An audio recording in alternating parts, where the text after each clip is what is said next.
ਜੀ doctor Sahib, and ਵਾਲੇ ਤੁਸੀਂ ਸਾਡੇ ਸੈਕਸ਼ਨ ਵਿੱਚ ਤੁਸੀਂ ਸਾਡੇ ਦਰਸ਼ਕਾਂ ਨੂੰ ਦੱਸੋ ਅੱਜ ਦੇ ਦਿਨ ਦੀ ਸਿੱਖ ਹਿਸਟਰੀ ਐਂਡ ਵਰਲਡ ਹਿਸਟਰੀ ਵਿੱਚ ਕੀ ਅਹਿਮੀਅਤ ਹੈ। ਸਿੱਖ ਇਤਿਹਾਸ ਦੇ ਹਵਾਲੇ ਨਾਲ ਅੱਜ ਦੇ ਦਿਨ ਕੌਮਾ ਗਾਟਾ ਮਾਰੂ ਜਹਾਜ਼, ਜਿਸ ਦਾ ਨਾਮ ਬਦਲ ਕੇ ਬੇਸ਼ੱਕ ਉਹ 60,000 ਰੁਪਏ ਉਸ ਵੇਲੇ ਦੇ ਉਸ ਦੇ ਉੱਤੇ ਉਹਨਾਂ ਨੇ ਚਾਰਟਰਡ ਉਹ ਜਹਾਜ਼ ਕੀਤਾ ਸੀ, ਉਸ ਦਾ ਨਾਮ ਬਦਲ ਕੇ ਗੁਰੂ ਨਾਨਕ ਜਹਾਜ਼ ਰੱਖਿਆ ਸੀ ਬਾਬਾ ਗੁਰਦਿੱਤ ਸਿੰਘ ਸਰਹਾਲੀ ਨੇ ਜੀ। ਉਸ ਦੇ ਉੱਤੇ ਅੱਜ ਦੇ ਦਿਨ ਕੌਮਾ ਗਾਟਾ ਮਾਰੂ ਦੇ ਉੱਤੇ ਗੁਰੂ ਨਾਨਕ ਜਹਾਜ਼ ਦੇ ਉੱਤੇ ਬਜ ਘਾਟ, ਜਿਹੜਾ ਕਿ ਕਲਕੱਤਾ 'ਚ ਹੁਗਲੀ ਦੇ ਕੰਢੇ ਤੇ ਜਿਹੜੀ ਉਹ ਪੋਰਟ ਹੈ, ਬੰਦਰਗਾਹ ਹੈ, ਉਸ ਦੇ ਉੱਤੇ ਫਾਇਰਿੰਗ ਹੋਈ। ਇਸ ਦਾ ਪਿਛੋਕੜ ਸਾਰੇ ਦਾ ਹਾਲਾਂਕਿ ਬਹੁਤ ਸਾਰਿਆਂ ਨੂੰ ਇਹ ਲੱਗਦਾ ਕਿ ਵੀ ਸ਼ਾਇਦ ਜਿਵੇਂ ਕੌਮਾ ਗਾਟਾ ਮਾਰੂ ਦਾ ਸਿੱਧੇ ਤੌਰ ਤੇ ਗਦਰ ਲਹਿਰ ਦੇ ਨਾਲ ਕੋਈ ਸਬੰਧ ਸੀ, ਹਾਲਾਂਕਿ ਉਦੋਂ ਗਦਰ ਪਾਰਟੀ ਦਾ ਇੱਕ ਆਪਣਾ ਪਾਰਟ ਇੱਥੇ ਚੱਲ ਰਿਹਾ ਸੀ।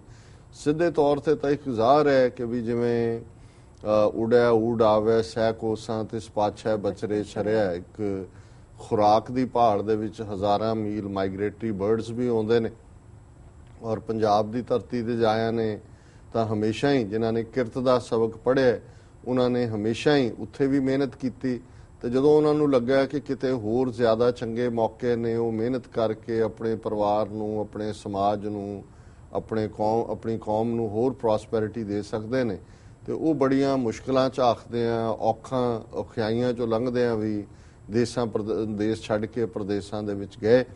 ਔਰ ਇਸ ਕਿਸਮ ਦਾ ਹੀ ਜਿਹੜੀ ਪਹਿਲੇ ਹੀ ਉਹਨਾਂ ਨੂੰ ਲੱਗਾ, ਬੇਸ਼ੱਕ ਉਸ ਤੋਂ ਪਹਿਲਾਂ ਯੁਗਾਂਡਾ, ਕੀਨੀਆ, ਜਿੱਥੇ ਕੰਸਟਰਕਸ਼ਨ ਵਗੈਰਾ ਚੱਲ ਰਹੀ ਸੀ, ਅੰਗਰੇਜ਼ਾਂ ਦੀਆਂ ਕਾਲੋਨੀ ਸੀ, ਸਿੱਖ ਗਏ, ਇੱਧਰ ਆ ਗਏ ਸੀ, ਮਲਾਇਆ ਉਦੋਂ ਕਹਿੰਦੇ ਸੀ, ਉਦੋਂ ਇਹ ਜਿਹੜਾ ਨਹੀਂ ਸੀ ਬਣਿਆ, ਸਿੰਗਾਪੁਰ ਨਹੀਂ ਸੀ ਬਣਿਆ, ਮਲੇਸ਼ੀਆ ਨਹੀਂ ਸੀ ਬਣਿਆ, ਇਹ ਜੁਆਇੰਟ ਮਲਾਇਆ ਸੀ, ਇੱਧਰ ਆਏ ਸਿੰਗਾਪੁਰ, ਹਾਂਗਕਾਂਗ, ਸ਼ੰਘਾਈ। ਪਰ ਜਦੋਂ ਕੈਨੇਡਾ ਦੀ ਧਰਤੀ ਦੇਖੀ ਪਹਿਲੀ ਵਾਰ ਸਿੱਖ ਆਏ, ਉਹਨਾਂ ਨੂੰ ਲੱਗਾ ਵੀ ਇਹ ਤਾਂ ਬਹੁਤ ਵਧੀਆ ਫਰਟਲ ਹੈ, ਤਾਂ ਆਪਣੇ ਪੰਜਾਬ ਵਾਂਗ ਹੈ, ਖਾਸ ਤੌਰ ਤੇ ਬ੍ਰਿਟਿਸ਼ ਕੋਲੰਬੀਆ ਜੀ। ਔਰ ਇੱਥੇ ਫਿਰ ਆਮਦ ਦੀ ਜਿਹੜੀ ਹੈ ਸਿੱਖਾਂ ਦੀ ਆਮ ਤੌਰ ਤੇ ਸਿੱਖਾਂ ਦੀ ਖਾਸ ਤੌਰ ਤੇ, ਔਰ ਕੁਝ ਪੰਜਾਬੀ ਜਿਨ੍ਹਾਂ 'ਚ ਪੰਜਾਬੀ ਮੁਸਲਮਾਨ ਥੋੜੇ ਬਹੁਤ ਤੇ ਹਿੰਦੂ ਵੀ ਸਾਨੂੰ ਸ਼ੁਰੂ ਹੋਈ। ਸੋ ਕੈਨੇਡਾ ਦੇ ਵਿੱਚ, ਕਿਉਂਕਿ ਕੈਨੇਡਾ ਬ੍ਰਿਟਿਸ਼ ਟੈਰੀਟਰੀ ਸੀ, ਅੱਜ ਵੀ ਡੋਮੀਨੀਅਨ ਸਟੇਟਸ ਹੈ ਉਹਨਾਂ ਦਾ, ਉਹ ਘਬਰਾਏ ਕਿ ਜੀ ਇੱਥੇ ਸਿੱਖ ਆ ਰਹੇ ਨੇ, ਉਹਨਾਂ ਦੇ ਵਿੱਚ ਪੂਰੀ ਨਸਲੀ ਨਫ਼ਰਤ ਵੀ ਸੀ। ਸੋ ਉਹਨਾਂ ਨੇ ਇਹ ਲਾਅ ਬਣਾ ਦਿੱਤਾ ਇੱਕ, ਔਰ ਉਸ ਲਾਅ ਦਾ ਇੱਕ ਕਲੌਜ਼ ਸੀ ਕੰਟੀਨਿਊਸ ਜਰਨੀ ਕਲੌਜ਼, ਕਿ ਸਿਰਫ ਕੈਨੇਡਾ ਦੀ ਧਰਤੀ ਤੇ ਇੰਡੀਆ ਤੋਂ ਹੀ ਆ ਸਕਦਾ ਜਿਹੜਾ ਸਿੱਧਾ ਜਹਾਜ਼ ਲੈ ਕੇ ਆਏ। ਉਹਨਾਂ ਜ਼ਮਾਨੇ 'ਚ ਹਵਾਈ ਜਹਾਜ਼ ਨਹੀਂ ਸੀ ਆਉਂਦੇ, ਸਮੁੰਦਰੀ ਜਹਾਜ਼ ਹੀ ਹੁੰਦੇ ਸੀ, ਔਰ ਕੋਈ ਸਮੁੰਦਰੀ ਜਹਾਜ਼ ਸਿੱਧਾ ਆਉਂਦਾ ਹੀ ਨਹੀਂ ਸੀ ਇੱਥੇ। ਮਤਲਬ ਇਹ ਸੀ ਕਿ ਤੁਸੀਂ ਇੰਡੀਅਨਸ ਨੂੰ ਜਿਹੜਾ ਉਹ ਕੱਟ ਆਫ ਕਰ ਦਿਓ, ਖਾਸ ਤੌਰ ਤੇ ਪੰਜਾਬੀਆਂ ਨੂੰ। ਹੁਣ ਜਿਹੜੇ ਕੁਛ ਅੱਗੋਂ ਤੁਰੇ ਹੋਏ ਸੀ, ਹਾਂਗਕਾਂਗ ਆ ਕੇ ਬੈਠੇ ਸੀ ਵਿਚਾਰੇ ਘਰ-ਬਾਰ ਛੱਡ ਕੇ, ਉਹ ਬਲੌਕ ਹੋ ਗਏ ਜਦੋਂ ਇਹ ਲਾਅ ਪਾਸ ਕੀਤਾ। ਇੱਥੋਂ ਦੇ ਸਿੱਖਾਂ ਨੇ, ਉਹਨਾਂ ਦਾ ਡੈਲੀਗੇਸ਼ਨ ਆਟਵਾ ਗਿਆ, ਕੈਨੇਡਾ ਦੀ ਰਾਜਧਾਨੀ, ਇੰਗਲੈਂਡ ਵੀ ਗਏ ਦੱਸਣ ਦੇ ਲਈ ਕਿ ਜੀ ਤੁਸੀਂ ਇਹ ਸਾਨੂੰ ਬਲੌਕ ਕਰ ਰਹੇ ਹੋ, ਪਰ ਉਹਨਾਂ ਦਾ ਕੁਝ ਨਹੀਂ ਬਣਿਆ। ਹੁਣ ਜਿਹੜੇ ਫਸੇ ਹੋਏ ਸੀ ਹਾਂਗਕਾਂਗ ਦਾ ਦੂਜੇ, ਉੱਥੇ ਇੱਕ ਬੜੇ ਅਮੀਰ ਸਿੱਖ ਵਪਾਰੀ ਜਿਹਨੇ ਬੜੀ ਮਿਹਨਤ ਕਰਕੇ ਪੈਸੇ ਬਣਾਏ ਸੀ, ਬਾਬਾ ਗੁਰਦਿੱਤ ਸਿੰਘ, ਉਹਨੇ ਇਹ ਦੇਖਿਆ, ਉਹਨੇ ਕਿਹਾ ਜੀ ਕੋਈ ਗੱਲ ਨਹੀਂ ਹੈ ਜੇ ਇਹ ਕਲੌਜ਼ ਬਣਾ ਦਿੱਤਾ ਹੈ। ਉਹਨੇ ਇਸ ਜਾਪਾਨੀ ਕੰਪਨੀ ਤੋਂ ਜਹਾਜ਼ ਜਿਹੜਾ ਹੈ, ਸ਼ਿਪ, ਉਹ ਹਾਇਰ ਕੀਤਾ, ਰੈਂਟ ਕੀਤਾ, ਔਰ ਉਹਨੇ ਕਿਹਾ ਜੀ ਸਿੱਧਾ ਅਸੀਂ ਸੇਲ ਕਰਾਂਗੇ ਵੈਨਕੂਵਰ ਪੋਰਟ ਦੇ ਉੱਤੇ। ਸੋ ਜਹਾਜ਼ ਲੈ ਕੇ ਤੁਰ ਪਏ। ਹੁਣ ਇਹ ਜਹਾਜ਼ ਜਿਹੜਾ ਹੈ ਇਹ 4 ਅਪ੍ਰੈਲ ਨੂੰ ਸ਼ੁਰੂਆਤ ਉਹਦੀ ਹੋਈ, ਔਰ ਇਹ 1914 'ਚ, ਔਰ ਇਹ 4 ਅਪ੍ਰੈਲ ਨੂੰ ਤੁਰਿਆ, ਜਿਹੜਾ 26 ਮਈ ਨੂੰ ਵੈਨਕੂਵਰ ਪਹੁੰਚਿਆ, ਥੋੜੇ ਆਪਣੇ ਸਕੈਜੂਲ ਤੋਂ ਲੇਟ ਹੋਇਆ। ਹੁਣ ਇੱਥੇ ਕੈਨੇਡਾ ਵਾਲਿਆਂ ਨੇ ਉਹ ਫਾਇਰ ਬੋਟਸ ਲਾ ਦਿੱਤੀਆਂ 4 ਚਫੇਰੇ, ਅਸੀਂ ਉਤਰਨ ਨਹੀਂ ਦੇਣਾ, ਅੰਦਰ ਅੰਨ ਪਾਣੀ ਉਹਨਾਂ ਦੇ ਮੁੱਕ ਗਿਆ। ਔਰ ਇਹ ਉਹਨਾਂ ਨੇ ਜਦੋਂ ਤੁਰਿਆ ਵੀ, ਗੁਰੂ ਨਾਨਕ ਜਹਾਜ਼ ਹੀ ਇਕੱਲਾ ਨਾਂ ਨਹੀਂ ਰੱਖਿਆ, ਉਹਨਾਂ ਦੇ ਕੋਲ ਗੁਰੂ ਗ੍ਰੰਥ ਸਾਹਿਬ ਦਾ ਸਰੂਪ ਤੇ ਇੱਕ ਨਿਸ਼ਾਨ ਸਾਹਿਬ ਲੈ ਕੇ ਉਹ ਉਹਨਾਂ ਦੇ ਜਹਾਜ਼ ਦੇ ਉੱਤੇ ਉਹਨਾਂ ਨੇ ਲਾਇਆ, ਤੁਰੇ। ਹੁਣ ਜਦੋਂ ਇੱਥੇ ਉਹਨਾਂ ਨੂੰ ਉਤਰਨ ਨਹੀਂ ਦਿੱਤਾ ਔਰ ਉਹਨਾਂ ਨੇ ਕਿਹਾ ਜੀ ਵਾਪਸ ਭੇਜ ਦੇਣਾ ਹੈ, ਤੇ ਫਿਰ ਜਿਹੜੇ ਵੈਨਕੂਵਰ ਰਹਿੰਦੇ ਸਿੱਖ ਸੀ ਉਹ ਭੜਕੇ ਕਿ ਵੀ ਸਾਡੇ ਭਰਾ ਅੰਦਰ ਭੁੱਖੇ ਰਹਿ ਰਹੇ ਨੇ, ਕੀ ਹੈ। ਕੁਛ ਨੇ ਤਾਂ ਬੜੀ ਹਿੰਮਤ ਕਰਕੇ ਇੱਕ ਅੱਧੀ ਬੋਟ ਨੇੜੇ ਲਿਆ ਕੇ ਆਲੂਆਂ ਦਾ ਅੰਦਰ ਸੁੱਟ ਦਿੱਤਾ ਕੰਮ, ਤੇ ਸਿੱਖ ਵੀ ਇੰਨੇ ਜਿਹੜੇ ਜਹਾਜ਼ ਸੀ ਉਹ ਇੰਨੇ ਗੁੱਸੇ 'ਚ ਆਏ, ਉਹਨਾਂ ਨੇ ਜਾਪਾਨੀ ਕੈਪਟਨ ਨੂੰ ਪਾਸੇ ਕੀਤਾ, ਆਪ ਜਹਾਜ਼ ਦਾ ਸਟੀਅਰਿੰਗ ਫੜਨ ਗਿਆ, ਅਸੀਂ ਤਾਂ ਨਹੀਂ ਜਾਣਾ ਇੱਥੋਂ, ਇਹ ਤਾਂ ਹੁਣ ਮਰ ਜਾਵਾਂਗੇ, ਅਸੀਂ ਨਹੀਂ ਇੱਥੋਂ ਜਾਣਾ ਹੈ। ਸੋ ਜਦੋਂ ਉਹ ਬਜ਼ਿੱਦ ਸੀ ਤੇ ਵੈਨਕੂਵਰ ਦੇ ਫਿਰ ਸਿੱਖਾਂ ਨੇ ਫੈਸਲਾ ਕੀਤਾ ਵੀ ਜੇ ਇਹਨਾਂ ਨੇ ਵਾਪਸ ਭੇਜਿਆ ਜਹਾਜ਼ ਤੇ ਅਸੀਂ ਸਾਰਾ ਸ਼ਹਿਰ ਫੂਕ ਦੇਣਾ, ਫਿਰ ਜੋ ਹੋਏਗੀ ਜੋ ਦੇਖੀ ਜਾਏਗੀ। ਹੁਣ ਉਹਦੇ ਤੋਂ ਘਬਰਾ ਗਏ ਕਿਉਂਕਿ ਇੰਟੈਲੀਜੈਂਸ ਉਹਨਾਂ ਦੀ ਲੱਗੀ ਹੋਈ ਸੀ ਨਾਲ।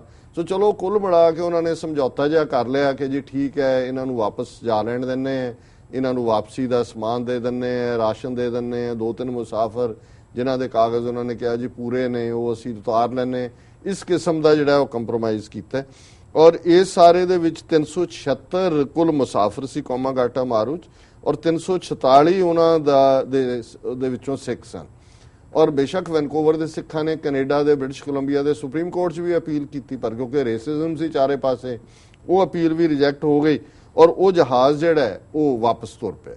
ਹੁਣ ਜਦੋਂ ਜਹਾਜ਼ ਵਾਪਸ ਤੁਰਿਆ ਉਦੋਂ ਤੱਕ ਇੱਥੇ ਗਦਰ ਪਾਰਟੀ ਵਾਲਿਆਂ ਨੇ, ਉਹਨਾਂ ਤੱਕ ਲਿਟਰੇਚਰ ਵੀ ਥੋੜਾ ਬਹੁਤ ਪਹੁੰਚ ਗਿਆ ਸੀ, ਉਹਨਾਂ ਗੁੱਸੇ 'ਚ ਵੀ ਭਰੇ ਹੋਏ ਸੀ। ਔਰ ਜਦੋਂ ਉਹ ਯੋਕੋਹਾਮਾ ਬੰਦਰਗਾਹ ਤੇ ਪਹੁੰਚੇ ਤੇ ਪਹਿਲੀ ਸੰਸਾਰ ਜੰਗ ਸ਼ੁਰੂ ਹੋ ਗਈ, ਫਸਟ ਵਰਲਡ ਵਾਰ ਸ਼ੁਰੂ ਹੋ ਗਈ। ਸ਼ੰਘਾਈ ਦੇ ਵਿੱਚ ਉਹ ਆਏ। ਹੁਣ ਜਦੋਂ ਤੱਕ ਉਹ ਗਏ, ਔਰ ਈਵਨ ਸ਼ੰਘਾਈ, ਫਿਲੀਪੀਨ, ਬਰਮਾ, ਇਹਨਾਂ ਦੇ ਵਿੱਚ ਗਦਰ ਪਾਰਟੀ ਦੀਆਂ ਯੂਨਿਟਾਂ ਸੀ। ਇਹ ਵੀ ਕਿਹਾ ਜਾਂਦਾ ਹੈ ਕਿ ਸ਼ੰਘਾਈ 'ਚ ਬਾਬਾ ਸੋਹਣ ਸਿੰਘ ਭਕਨਾ ਨੇ 200 ਪਿਸਤੌਲ ਤੇ ਹੋਰ ਮਟੀਰੀਅਲ ਵੀ ਅੰਦਰ ਪਹੁੰਚਾ ਦਿੱਤਾ। ਪਰ ਜਦੋਂ ਤੱਕ ਉਹ ਬਜ-ਬਜ ਘਾਟ ਉਸ ਜਹਾਜ਼ ਨੇ ਲੱਗਣਾ ਸੀ, ਉਹਨਾਂ ਨੇ ਦੇਖ ਲਿਆ ਕਿ ਵੀ ਜਹਾਜ਼ ਦਾ ਪਿੱਛਾ ਹੋ ਰਿਹਾ ਹੈ, ਸਾਡੇ ਹੱਥ ਕੁਝ, ਉਹਨਾਂ ਨੇ ਜੋ ਕੁਝ ਵੀ ਉਹਨਾਂ ਕੋਲ ਸੀ, ਬੇਸ਼ੱਕ ਲਿਟਰੇਚਰ ਸੀ ਗਦਰ ਪਾਰਟੀ ਦਾ ਜਾਂ ਹਥਿਆਰ ਹੋਣਗੇ, ਉਹ ਸਾਰੇ ਉਹਨਾਂ ਨੇ ਸਮੁੰਦਰ ਸੁੱਟ ਦਿੱਤੇ ਜੀ। ਸੋ ਜਦੋਂ ਬਜ-ਬਜ ਘਾਟ ਦੇ ਕੰਢੇ ਦੇ ਉੱਤੇ ਉਹ ਜਹਾਜ਼ ਲੱਗਾ, ਉਹਨਾਂ ਨੇ ਅੱਗੇ ਹੀ ਅੰਗਰੇਜ਼ਾਂ ਨੇ ਕਾਲੇ ਸ਼ੀਸ਼ਿਆਂ ਵਾਲੀਆਂ ਗੱਡੀਆਂ ਤਿਆਰ ਕੀਤੀਆਂ। ਉਹਨਾਂ ਕਿਹਾ ਜੀ ਇਹਦੇ 'ਚ ਬੈਠੋ ਤੇ ਚਲੋ।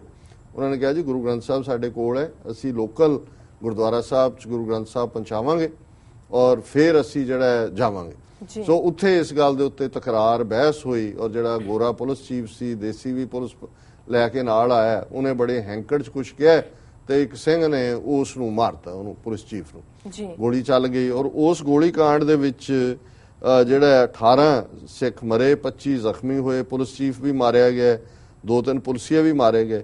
ਪਰ ਕੋਈ ਕਾਂਗਰਸ ਨਹੀਂ ਬੋਲੀ, ਕੋਈ ਕੁਛ ਨਹੀਂ। ਬਾਬਾ ਗੁਰਦਿੱਤ ਸਿੰਘ ਉੱਥੋਂ ਸਲਿਪ ਕਰ ਗਏ, 8-9 ਸਾਲ ਉਹ ਜਲਾ ਰਹੇ ਲੁਕ ਛਿਪ ਕੇ। ਫਿਰ ਗਾਂਧੀ ਨਾਲ ਮਿਲ ਕੇ ਉਹਨਾਂ ਨੇ ਸਰੈਂਡਰ ਕਰ ਦਿੱਤਾ ਨਨਕਾਣਾ ਸਾਹਿਬ। ਔਰ ਇਹ ਸਾਰੇ ਨੂੰ ਜਦੋਂ ਅਸੀਂ ਦੇਖਦੇ ਹਾਂ ਤੇ ਇਹ ਬੇਸ਼ੱਕ ਉਸ ਨੂੰ ਹੁਣ ਆ ਜਦੋਂ ਮੋਦੀ ਆਇਆ ਤੇ ਜਿਹੜੇ ਗਦਰੀ ਮੈਮੋਰੀਅਲ ਵਾਲੇ ਜਾਂ ਦੂਜੇ ਨੇ ਉਹਨਾਂ ਦਾ ਵੀ ਸੀ ਜੀ ਇੱਥੇ ਆਏ, ਲੇਕਿਨ ਇਹਨਾਂ ਨੇ ਜੇ ਉਦੋਂ ਕਾਮਾ ਗਾਟਾ ਮਾਰੂ ਦੇ ਉੱਤੇ ਕਾਂਗਰਸ ਨੇ ਕੋਈ ਸਟੈਂਡ ਨਹੀਂ ਸੀ ਲਿਆ ਤੇ ਇਹਨਾਂ ਨੇ ਕੀ ਕਰਨਾ ਸੀ। ਔਰ ਇਹ ਉਹੀ ਸਮਾਂ ਜਦੋਂ ਅਸੀਂ ਜਥੇਦਾਰਾਂ ਦੀ ਗੱਲ ਕਰਦੇ ਹਾਂ, ਉਸ ਵੇਲੇ ਵੀ ਅਰੂੜ ਸਿੰਘ ਦੀ ਨਸਲ ਦਾ ਹੀ ਕੋਈ ਉੱਥੇ ਹੋਏਗਾ। ਉਹਨਾਂ ਨੇ ਕਿਹਾ ਸੀ ਕਿ ਜਿਨ੍ਹਾਂ ਸਿੱਖਾਂ ਨੇ ਕੀਤਾ ਕਾਰਾ, ਇਹ ਸਿੱਖ ਨਹੀਂ ਹੈਗੇ ਔਰ ਅਸੀਂ ਅੰਗਰੇਜ਼ੀ ਸਾਮਰਾਜ ਦੀ ਪੂਰੀ ਹਮਾਇਤ ਕਰਦੇ ਹਾਂ। ਗੁਰਦੁਆਰਿਆਂ ਦੇ ਪ੍ਰਬੰਧਕਾਂ ਨੇ ਵੀ ਮਤੇ ਕੀਤੇ ਸੀ। ਸੋ ਇਹ ਗੱਦਾਰ ਕੋਈ ਅੱਜ ਨਹੀਂ ਆਏ ਹੈ, ਇਹ ਹਕੂਮਤਾਂ ਦੇ ਜਿਹੜੇ ਦੁਮਛੱਲੇ ਹੁੰਦੇ ਹੀ ਨੇ। 1981 ਦੇ ਵਿੱਚ ਅੱਜ ਦੇ ਦਿਨ ਸੰਤ ਪਿੰਡਾਂ ਵਾਲੇ ਜਿਨ੍ਹਾਂ ਨੇ 20 ਸਤੰਬਰ ਨੂੰ ਗ੍ਰਿਫਤਾਰੀ ਦਿੱਤੀ ਸੀ, ਉਹਨਾਂ ਦੀ ਰਿਲੀਜ਼ ਦਾ ਆਰਡਰ ਜਿਹੜਾ ਹੋਇਆ। ਔਰ ਦਲ ਖਾਲਸਾ ਨੇ ਜਿਹੜਾ ਅੱਜ ਦੇ ਦਿਨ ਭਾਈ ਗਜਿੰਦਰ ਸਿੰਘ ਉਹਨਾਂ ਦੇ ਵਿੱਚ ਸਨ, ਭਾਈ ਸਤਨਾਮ ਸਿੰਘ, ਭਾਈ ਤਜਿੰਦਰਪਾਲ ਸਿੰਘ, ਭਾਈ ਕਰਨ ਸਿੰਘ, ਭਾਈ ਜਸਵੀਰ ਸਿੰਘ, ਉਹਨਾਂ ਨੇ ਇੰਡੀਅਨ 에ਅਰਲਾਈਨਸ ਦਾ ਬੋਇੰਗ ਜਹਾਜ਼ 787 ਜਿਸ ਦੇ ਵਿੱਚ 117 ਮੁਸਾਫਰ ਸਨ, ਉਹ ਹਾਈਜੈਕ ਕਰਕੇ ਲਾਹੌਰ ਲੈ ਗਏ। ਇਸੇ ਦਿਨ ਹੀ ਸੰਤ ਪਿੰਡਾਂ ਵਾਲਿਆਂ ਦੀ ਨੂੰ ਰਿਲੀਜ਼ ਵੀ ਕੀਤਾ ਗਿਆ। 1984 ਚ ਜ਼ੈਲ ਸਿੰਘ ਨੂੰ, ਜਿਹਨੂੰ ਕਿ ਤਨਖਾਹੀਆ ਬਣਾਇਆ ਸੀ ਔਰ ਪੰਥ ਚੋਂ ਖਾਰਜ ਦਾ ਨੋਟਿਸ ਦਿੱਤਾ ਸੀ, ਅੱਜ ਦੇ ਦਿਨ ਉਹ ਆਇਆ, ਉਹਨੂੰ ਵਾਪਸ ਲੈ ਲਿਆ। ਉਦੋਂ ਵੀ ਗਿਆਨੀ ਕਿਰਪਾਲ ਸਿੰਘ ਬਰਾਂਡ ਉਦਾਂ ਦੇ ਹੀ ਜਥੇਦਾਰ, ਤੋਸ਼ਾਖਾਨਾ ਠੀਕ ਹੈ, ਕੋਠਾ ਸਾਹਿਬ ਠੀਕ ਹੈ, ਉਹਨੇ ਕਿਹਾ ਜੀ ਨਾ ਨਾ ਨਾ ਮੈਂ ਇਹ ਨਹੀਂ ਸੀ ਕੀਤਾ, ਮੇਰਾ ਕੋਈ ਆਰਡਰ ਹੀ ਨਹੀਂ ਸੀ। ਸੋ ਉਦੋਂ ਵੀ ਇਹ ਜਿਹੜੇ ਇਹੀ ਨਸਲ ਜਿਹੜੀ ਅੱਜ ਹੈ ਗਿਆਨੀ ਗੁਰਬਚਨ ਸਿੰਘ ਵਾਲੀ, ਇਹਨਾਂ ਨੇ ਅਕਾਲ ਤਖਤ ਨੂੰ ਨੀਵਾਂ ਦਿਖਾਇਆ ਸੀ, ਪਰ ਕਿਰਪਾਲ ਸਿੰਘ ਨੂੰ ਵੀ ਉਹਦਾ ਜਵਾਬ ਦੇ ਬਣਾਇਆ ਗਿਆ ਸੀ। ਵਰਲਡ ਹਿਸਟਰੀ ਦੇ ਹਵਾਲੇ ਨਾਲ 1187 ਚ ਸਲਾਹਦੀਨ ਦੀ ਫੌਜ ਨੇ ਅੱਜ ਦੇ ਦਿਨ ਜੈਰੂਸ਼ਲਮ ਤੇ ਕਬਜ਼ਾ ਕੀਤਾ। 1829 ਚ ਸਕਾਟਲੈਂਡ ਯਾਰਡ ਜਿਹੜਾ ਲੰਡਨ ਪੁਲਿਸ ਦਾ ਨਾਂ ਹੈ ਔਰ ਬੜਾ ਐਫੀਸ਼ੀਐਂਟ ਮੰਨਿਆ ਜਾਂਦਾ ਹੈ, ਉਸ ਦੀ ਹੋਂਦ ਸ਼ੁਰੂ ਹੋਈ। 1927 ਚ ਪਹਿਲੀ ਵਾਰ ਅਮਰੀਕਾ ਤੇ ਮੈਕਸੀਕੋ ਦੇ ਵਿੱਚ ਟੈਲੀਫੋਨ ਸਰਵਿਸ ਸ਼ੁਰੂ ਹੋਈ। 1944 ਦੇ ਵਿੱਚ ਸੋਵੀਅਤ ਟਰੂਪਸ ਨੇ ਯੂਗੋਸਲਾਵੀਆ ਦੇ ਉੱਤੇ ਹਮਲਾ ਕੀਤਾ। 1962 ਦੇ ਵਿੱਚ ਕੈਨੇਡੀ ਨੇ ਪਹਿਲੀ ਵਾਰ ਫੈਡਰਲ ਟਰੂਪਸ ਨੂੰ ਅਥਾਰਟੀ ਦਿੱਤੀ ਕਿ ਉਹ ਮਿਸਿਸਿਪੀ ਚ ਜਿਹੜੀ ਯੂਨੀਵਰਸਿਟੀ ਚ ਕਾਲੇ ਸਟੂਡੈਂਟ ਨੂੰ ਜਾਣ ਤੋਂ ਰੋਕਿਆ ਜਾ ਰਿਹਾ ਹੈ, ਯਕੀਨੀ ਬਣਾਉਣ ਕਿ ਉਹ ਉਸ ਚ ਐਡਮਿਸ਼ਨ, ਉਸ ਚ ਪੜ੍ਹਾਈ ਕਰ ਸਕੇ। 1971 ਚ ਬੰਗਾਲ ਦੀ ਖਾੜੀ, ਬੇ ਆਫ ਬੰਗਾਲ ਚ ਬਹੁਤ ਤੂਫਾਨ ਆਇਆ, 10,000 ਲੋਕ ਮਾਰੇ ਗਏ। 1982 ਚ ਸ਼ਿਕਾਗੋ ਚ ਟਾਇਰਾਨੋਲ ਦੀਆਂ ਕੈਪਸੂਲਸ ਦੇ ਉੱਤੇ ਕਿਤੇ ਸਾਇਨਾਈਡ ਲੱਗਾ ਸੀ, ਜਿਹਨੂੰ ਖਾ ਕੇ 7 ਬੰਦੇ ਮਰ ਗਏ। 1983 ਚ ਪਹਿਲੀ ਵਾਰ ਜਿਹੜੀ ਹੈ ਵਾਰ ਪਾਵਰਸ ਐਕਟ ਅਮਰੀਕਨ ਕਾਂਗਰਸ ਨੇ ਉਸ ਨੂੰ ਇਨਵੋਕ ਕੀਤਾ। 1988 ਚ ਯੂਨੀਅਨ ਸਟੇਸ਼ਨ ਵਾਸ਼ਿੰਗਟਨ ਰਿਪੇਅਰ ਤੋਂ ਬਾਅਦ ਦੁਬਾਰਾ ਓਪਨ ਹੋਇਆ। 1988 ਦੇ ਵਿੱਚ UN ਪੀਸ ਕੀਪਿੰਗ ਫੋਰਸ ਨੂੰ ਨੋਬਲ ਪੀਸ ਪ੍ਰਾਈਜ਼ ਦਿੱਤਾ ਗਿਆ ਹੈ ਉਹਨਾਂ ਦੇ ਕੰਮ ਦੇ ਲਈ। ਔਰ 1994 ਦੇ ਵਿੱਚ ਸਿਟੀ ਹਾਊਸ ਨੇ ਇਹ US ਕਾਂਗਰਸ ਨੇ ਇਸ ਗੱਲ ਦਾ ਨੂੰ ਐਂਡ ਕੀਤਾ ਹੈ ਕਿ ਜਿਹੜੇ ਲੌਬਿੰਗ ਕਰਨ ਵਾਲੇ ਨੇ ਉਹ ਕਾਂਗਰਸਮੈਨਾਂ ਨੂੰ ਕੋਈ ਐਂਟਰਟੇਨਮੈਂਟ ਜਾਂ ਕੋਈ ਲੰਚ ਵਗੈਰਾ ਨਹੀਂ ਖਵਾ ਸਕਦੇ।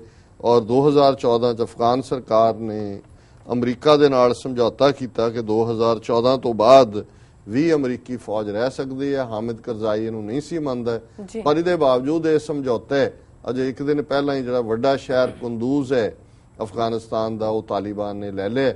ਸੋ ਇਸ ਵੇਲੇ ਵਰਚੁਅਲੀ ਅਫਗਾਨਿਸਤਾਨ 'ਚ ਤਾਲਿਬਾਨ ਦਾ ਹੀ ਰਾਜ ਹੈ, ਬੇਸ਼ੱਕ ਅਮਰੀਕਨ ਫੌਜ ਉੱਥੇ ਬੈਠੀ ਹੋਈ ਹੈ। ਜੀ ਰਸੋ, ਹੁਣ ਸਾਡੇ ਦਰਸ਼ਕਾਂ ਨੂੰ ਦੱਸੋ ਅੱਜ ਦਾ ਵਿਚਾਰ। ਅੱਜ ਦੇ ਵਿਚਾਰ ਲਈ ਅਸੀਂ ਸ਼ਲੋਕ ਸਹਿਸਕ੍ਰਿਤੀ ਮਹੱਲਾ 5ਵਾਂ ਦਾ ਇੱਕ ਸ਼ਲੋਕ ਚੁਣਿਆ ਜੀ।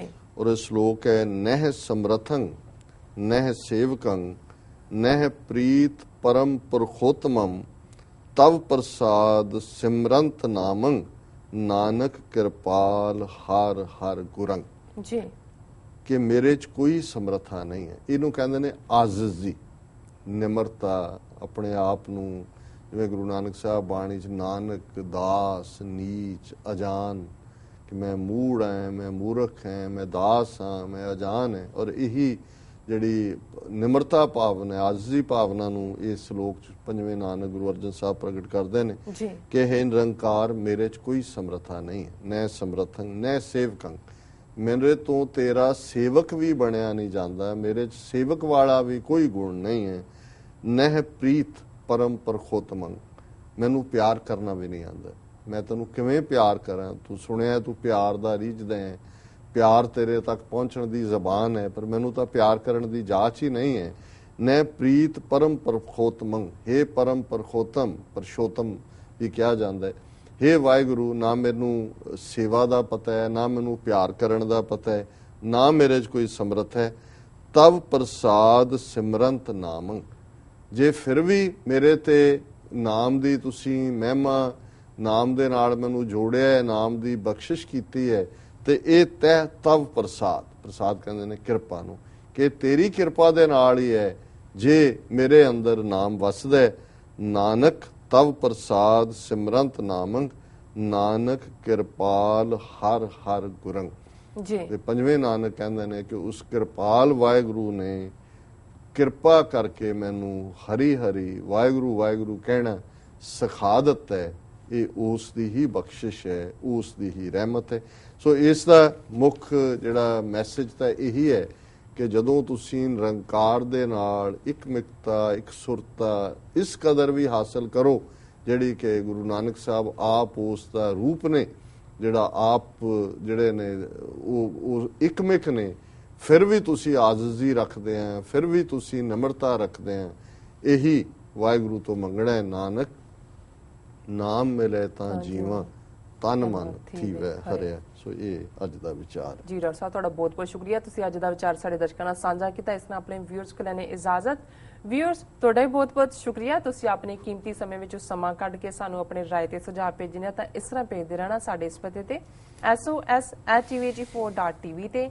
ਅਸੀਂ ਆਪਣਾ ਪ੍ਰੋਗਰਾਮ ਲੈ ਕੇ ਫਿਰ ਦੁਬਾਰਾ ਹਾਜ਼ਰ ਹੋਵਾਂਗੇ। ਤਦ ਤੱਕ ਲਈ ਮੈਨੂੰ ਤੇ ਆਪਣੇ ਸੁਣਾ ਗਿਆ ਦੋ। ਦੇਖਦੇ ਰਹੋ TV 84। ਬੁਲਾ ਦਿਓ ਫਤਿਹ। ਵਾਹਿਗੁਰੂ ਜੀ ਕਾ ਖਾਲਸਾ, ਵਾਹਿਗੁਰੂ ਜੀ ਕੀ ਫਤਿਹ।